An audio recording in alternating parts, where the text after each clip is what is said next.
As of January 1st, 2011, a new 13th Zodiac sign was added to the astrological calendar. In response to this transition, Clackamas News Online interviewed students and faculty. In ancient cultures, they did put a lot of stock in astrology and astronomy, and they didn't particularly see the difference between the two back then.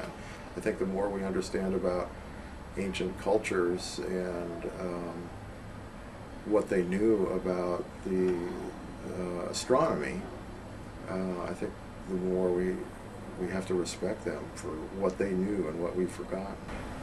It's pretty basic in human psychology, actually. A current Clackamas student gives her input on the relevance of horoscopes in her life. I try to do it every day, simply because it's kind of fun reading and what it says. So yeah. Now that you can possibly be a second sign, but I'm just going to stick to what I am, which is a Gemini. So I just can't believe 100% that it's accurate, because there's a lot of people in this world, and it's not really going to, make sense for everyone in the world. She isn't the only Clackamas student that feels this way. I read my horoscope just because I think it's interesting. I get something that's relevant, but most of the time it's so general that it could apply to anyone. However, some people haven't taken this change quite as well.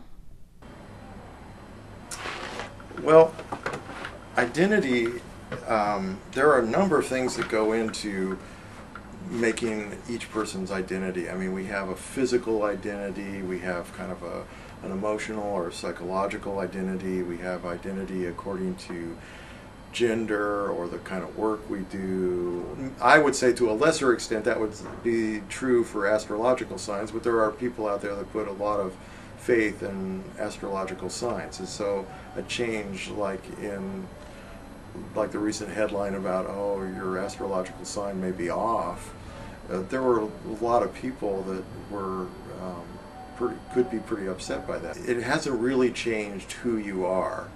It's changed your perception of who you are, or maybe other people's perception of who you are. But you are still the same person regardless of whatever kind of external label you put on it. So, and it's just, now you have to kind of cope with a different understanding or a different explanation of why you are the way you are.